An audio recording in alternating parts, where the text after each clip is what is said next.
Assalamualaikum warahmatullahi wabarakatuh. Sahabat DDN dari daerah untuk negeri, jumpa kembali dengan kita. Walau kadang berseberangan, ambil resiko.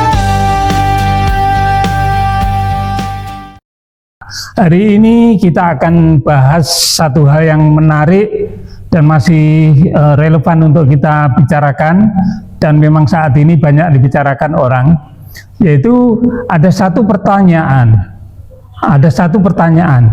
apakah Gibran sebagai wakil presiden ini adalah merupakan produk nepotisme? Ini adalah satu pertanyaan besar.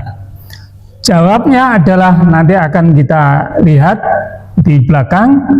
Apakah yang indikasi yang menunjukkan bahwa ada nepotisme di dalam keputusan Gibran? Nanti akan kita lihat nanti setelah kita lihat video berikut ini. Pemirsa, Ketua Komisi Pemilihan Umum Hasyim Asyari menyatakan KPU akan mematuhi apapun putusan Mahkamah Konstitusi terkait batasan minimal usia Capres-Cawapres. Meski hingga kini KPU masih menetapkan syarat usia minimal 40 tahun. Sebagai penyelenggara pemilu, Komisi Pemilihan Umum berjanji akan mengikuti apapun isi putusan MK terkait batasan minimal usia Capres-Cawapres yang akan dibacakan Senin depan. Meski hingga kini MK masih menetapkan syarat usia minimal 40 tahun, namun jika MK memutuskan batasan usia menjadi 35 tahun, KPU akan langsung merevisi PKPU yang mengatur hal tersebut. Mahkamah Konstitusi atau MK telah mengabulkan gugatan uji materi untuk menurunkan syarat batas usia minimum Capres-Cawapres menjadi di bawah 40 tahun. Yakni Ketua MK Anwar Usman menyatakan amar putusan mengadili mengabulkan permohonan pemohon untuk sebagian, yakni apabila Capres-Cawapres berusia di bawah 40 tahun masih bisa maju di Pilpres 2024. Baik, ada dua video tadi yang intinya bahwa ada ketetapan Mahkamah Konstitusi, tentang usia calon wakil presiden boleh di bawah 40 tahun, dan kemudian atas keputusan itulah maka KPU segera mengambil sikap dengan cepat sekali, memberikan reaksi yang sangat cepat dan dalam tempo yang sesingkat-singkatnya menetapkan bahwa Gibran Rakabuming Raka adalah sebagai calon wakil presiden mendampingi Bapak Prabowo Subianto. Nah, baiklah sahabat sekalian yang saya hormati, kita semua masih ingat, dalam ingatan kita mungkin masih kuat, ya, di mana para mahasiswa saat itu melakukan demo besar-besaran di berbagai kota di hampir seluruh negeri ini. Terjadi demo yang besar-besaran, ya, menuntut agar presiden kita yang kita cintai, Presiden Soeharto, ini mundur dari jabatannya. Ini adalah awal daripada reformasi. Nah, kita melihat bahwa ada yang naik di gedung DPR, ada yang naik pagar, ada yang dirobohkan, bahkan ada yang menjadi korban pada saat itu. Kemudian apa sebenarnya yang mereka harapkan? Mengapa terjadi demo besar-besaran? Barangkali di dalam dadanya ini, ya, sudah ada sesuatu yang belum bisa dimunculkan pada saat Orde Baru, ya, di mana salah satu dari tuntutan reformasi adalah adanya KKN, adanya korupsi, adanya kolusi, dan nepotisme. Tiga hal inilah yang menjadi tuntutan daripada para reformis pada saat itu, sehingga Pak Harto menyatakan mundur, bahwa mulai hari ini saya menyatakan mundur dari Presiden Republik Indonesia. Nah, kemudian saat itu mengapa seperti itu? Apa bukti-bukti bahwa Pak Harto melakukan KKN? Mungkin menurut para reformis, saya tidak tahu persis, sudah punya data yang lengkap bahwa Orde Baru melakukan banyak hal yang menyimpang, dan penyimpangan itu diformalkan atau diresmikan dengan berbagai aturan. Nah, dengan berbagai aturan. Seperti salah satu contoh, di negeri kita ini, di banyak berbagai daerah, ada para petani penghasil cengkeh. Nah, para petani penghasil cengkeh. Dan pada saat itu memang fluktuatif harga cengkeh, kadang naik, kadang turun. Nah, kemudian disuplai kepada pabrik-pabrik rokok, baik itu rokok kretek maupun rokok filter, ini semuanya disuplai oleh para petani dengan harga yang memang fluktuatif, kadang naik, kadang turun. Nah, kemudian satu saat Presiden Soeharto mengambil langkah agar para petani cengkeh ini dalam tanda kutip meningkat kesejahteraannya, perlu diatur dengan keputusan Presiden. Keputusan Presiden ini adalah dengan membentuk satu lembaga atau badan atau apapun namanya, yaitu BPPC, Badan Penyangga, intinya produksi cengkeh. Ya, dimana dengan BPPC ini diizinkan oleh aturan, oleh keputusan Presiden bahwa BPPC ini boleh melakukan monopoli terhadap produksi cengkeh di seluruh Indonesia. Dan kemudian apa yang ada di dalam keputusan Presiden tersebut? Salah satunya keputusan Presiden tersebut menyebutkan bahwa ketua BPPC yang ditunjuk adalah putra Presiden sendiri, yaitu Mas Tommy Soeharto sebagai ketuanya. Dalam salah satu pasal menyebutkan bahwa para menteri yang terkait dengan masalah ini diperintahkan oleh keputusan Presiden untuk melakukan pengawasan. Nah, disitulah awal dari hiruk pikuk para petani cengkeh.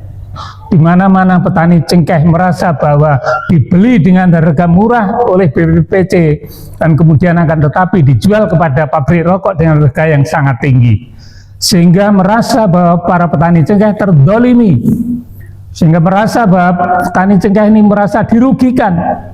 Akhirnya apa yang terjadi?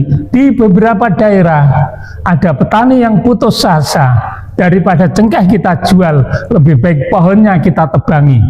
Ya, di daerah Jawa Timur beberapa tempat ini dilakukan penebangan besar-besaran pohon cengkeh karena petani yang tidak rela cengkehnya dibeli oleh BPPC. Nah, ini kemudian apa artinya? Artinya bahwa ada korelasi aturan resmi yang dibuat oleh Presiden yang menguntungkan keluarganya, yaitu Mas Tommy dalam hal ini. Berarti sesuatu kebijakan yang diambil oleh pejabat negara yang menguntungkan pribadi, yang menguntungkan keluarganya, itu adalah disebut nepotisme. Itulah yang jadi tuntutan daripada reformis pada saat itu, sehingga lahirlah pada saat itu ketetapan MPR nomor 11 tahun 1998. Nah, di mana ketetapan MPR ini adalah menetapkan bahwa setiap pejabat negara tidak dibenarkan untuk melanggar hukum, dalam hal ini adalah melakukan KKN, atau dapat dikatakan bahwa pejabat negara harus bebas dari KKN. Kemudian dari situ lahirlah undang-undang tentang KKN ini, di mana yang melarang para pejabat negara untuk melakukan KKN, ya, dan ini merupakan satu pelanggaran hukum. Ini merupakan satu pelanggaran hukum dan pelanggaran norma, pelanggaran etika. Nah, ini adalah sama sekali tidak dibenarkan oleh para reformis, sehingga dengan reformasi itu lahirlah ketetapan MPR nomor 11 dan undang-undang yang terkait dengan pejabat negara yang bersih dari KKN, yang bersih dari nepotisme, bersih dari kolusi, bersih dari korupsi, ya, yang bersih dari kong kali kong kepada kroni-kroninya, lebih-lebih kepada keluarganya.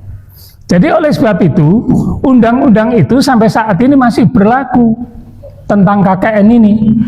Barang siapa pejabat negara yang melakukan KKN, maka ini adalah satu pelanggaran hukum. Ini adalah satu pelanggaran hukum. Nah, sudah barang tentu kalau melakukan pelanggaran hukum, ini dapat ditindak oleh pengadilan karena satu pelanggaran tersebut.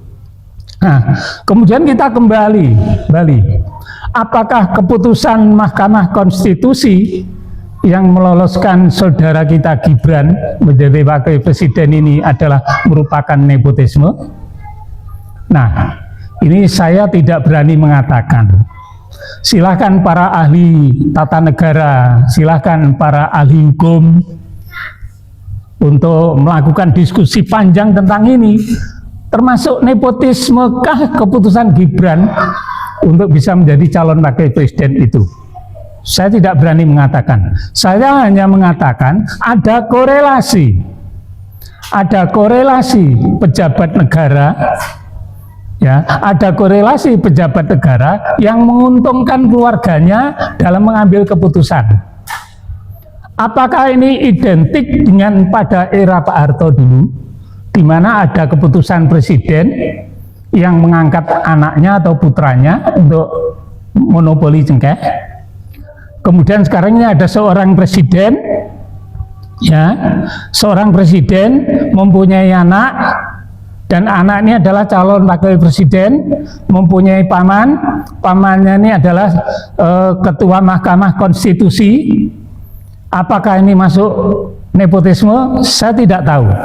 Yang saya tahu bahwa berdasarkan undang-undang, lembaga Mahkamah Konstitusi itu adalah lembaga tinggi negara. Kedudukannya setingkat dengan DPR, dengan BPK, dan lain sebagainya. Jadi pejabat tinggi negara. Nah, kemudian seorang pejabat tinggi negara memutuskan satu keputusan yang diputus ini adalah keponakannya sendiri. Apakah ini adalah termasuk nepotisme? Silahkan. Saya tidak berani mengatakan bahwa ini nepotisme. Karena apa? Barangkali ada orang yang membenarkan nepotisme. Walaupun nepotisme itu dilarang, tapi mungkin ada orang yang mengatakan bahwa keluarga itu boleh-boleh saja asal punya kapasitas, asal punya kemampuan. Ada yang mengatakan begitu. Ada contohnya? Ada. Semasa pemerintahan Pak Harto dulu, ya, ini ada seorang menteri riset dan teknologi. Orang ini hebat karena apa? Di luar negeri, terutama di Jerman, orang ini dianggap pahlawan yang sangat hebat dalam apa? Dalam membangun sebuah pabrik pesawat terbang. Beliau adalah B.J. Habibie. Nah, satu saat B.J. Habibie dipanggil oleh Pak Harto. Habibie, pulanglah ke Indonesia. Nah, kemudian dijadikanlah Menristek.